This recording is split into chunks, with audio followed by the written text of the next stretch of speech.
Jeffrey B. Healing Shame, welcome. It is about 7:40 a.m. here, Chiang Mai, Thailand. It is July the 8th. um, I just want to bring up some things that I notice about myself when it comes to patterns and the divided self. So, within me, there's still this core of toxic shame, and due to all the trauma and things from the past, I'm still very much divided. Now, I'm working on aligning parts and trying to get them going in the same direction. But when it comes to the United States, my culture of origin, family, and things of that nature, still very much divided inside.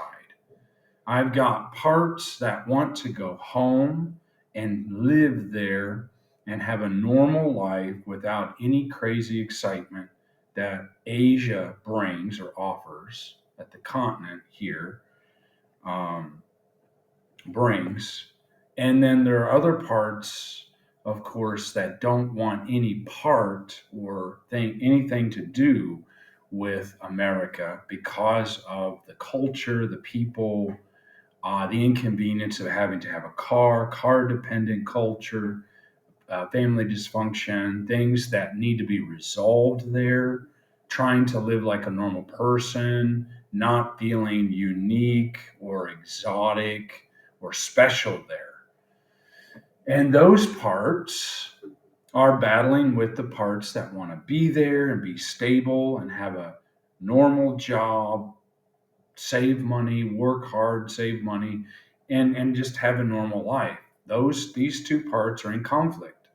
And I don't know how many parts are, want to actually live in America and how many of the parts want to be in Asia. The parts that want to be in Asia, are they more immature, more childish than the parts that want to be in America, or vice versa? I haven't really determined that yet. I just know we've got, and it could be a blending, it could be a mixture. That's why I need to do some serious parts therapy, IFS therapy, internal family systems, that will maybe help nail down which parts are wanting to go home and which parts are wanting to run from there and be here in Asia. Also, what inevitably happens is when I go back to America, because these parts are conflicted and not in the same direction, when I get back there, I want to come to Asia again. When I'm in Asia, I want to go home. Now, if things are going well, sometimes I say, oh, well, I want to stay here. I want to stay in America. I like the food. I feel welcome here. I feel stable here. The job is okay. The situation I'm in is okay. The food, I'm feeling some peace. If I'm feeling some peace there, then I want to stay. When I stop feeling that peace and things start to feel unstable again, then boom, I want to run. I want to get away. So I wonder how this will be going back this time, because I will not be staying with either parent. I won't be staying with mom or dad. I will be staying with a friend who's a third party and disinterested and has no opinion on the family at all. So that's out. This will be a completely neutral environment.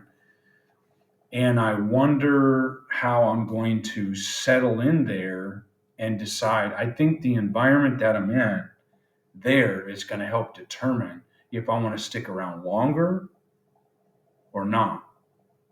Because generally, when I'm at my mother's, if we have some issues come up, I want to go back to Asia. Same with my dad. I want to get away from there. If we have a problem, go to my mom's, and I go to my mom's, things blow up, and I say, well, I only have one more place to go. It's Asia. And then I just, boom, next thing you know, I'm back in Asia. And when I do get back to Asia, things seem to be okay, actually, when I return at first. Um, so it's complicated. It's tricky. It's hard to know really exactly what direction to go because the parts are so divided. Um, and that's the pattern. That's been my pattern for years, since probably about 2016. I started to develop racing heart coming out of my chest, heart palpitations, and things of that nature, panic, anxiety, because I was in America and felt I needed to get the hell out of there and go back to China. I think I was just panicking and freaking out about being there. And then there's this feeling of this called fear of missing out, FOMO. There's some fear of missing out about being in Asia. So I wasn't in Asia. I was afraid, oh my God, I'm missing out there. I'm here in America. What am I doing here? This place doesn't make sense to me. Dating things. This is 2016. Dating issues, the something going on with the family. I was freaking out and I didn't feel right there. I felt I had to get out. Think that was just my escape artist trying to get me to run away. So, in that regard, I think it was the childish part, that the addict, if you will, which is also part of the childish, immature parts.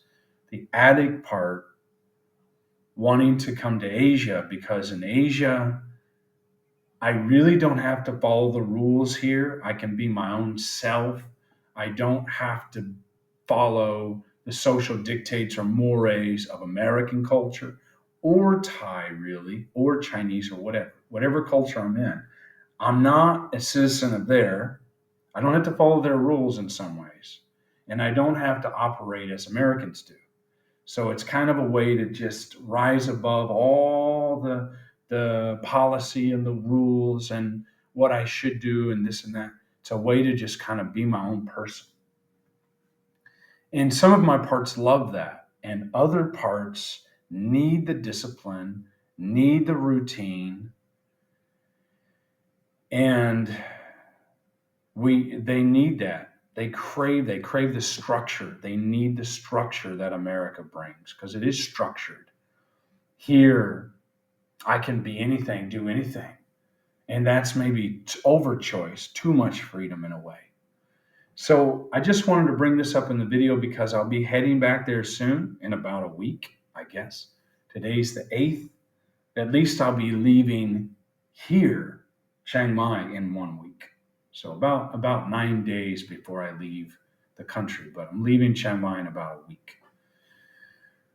So there's definitely some, you know, fear, anxiety, confusion. Am I doing the right thing? Am I just putting myself in a more difficult situation by even going back there? The good news is I'll only be there at my mom's for maybe a few days, maybe 4 days, just to get my car going. And then from there, I have to push myself out, go visit my father probably. And then from there, I'll go to my friends, and be staying there. That's where I'll be hanging out while I figure out what's next. And it's going to take some adjustment, and I think it'll be cool. I think he's going to be, just chill. You got some space here, do your thing, and yeah, yeah. I did. That could be great. That could be a real great thing, man. Could give me a chance to really stabilize, get on my feet, and let's just see what happens there. But I wanted to bring up this divided self, my pattern. I know my pattern, because when I get to Asia, I start freak out after a little bit. I get homesick and I want to go home. I want to see people. I want the food. I just don't want to lose too much connection with that place. But in doing so and running back and forth, I get off financially. I get off track financially. And then that becomes a problem also. And the other way, back and forth. So that's all that's going on. I just wanted to bring it up. The internet here sucks in Thailand, especially at this hotel. They said they'd fix it, they have not. And I'm spending way too much money at this place. It's really a crock of shit. Um, like the internet's dropped right now. So we're just going to stop here. That's a pet peeve, big time. But anyway, I'll keep you posted what's going on. Until next time, all the best.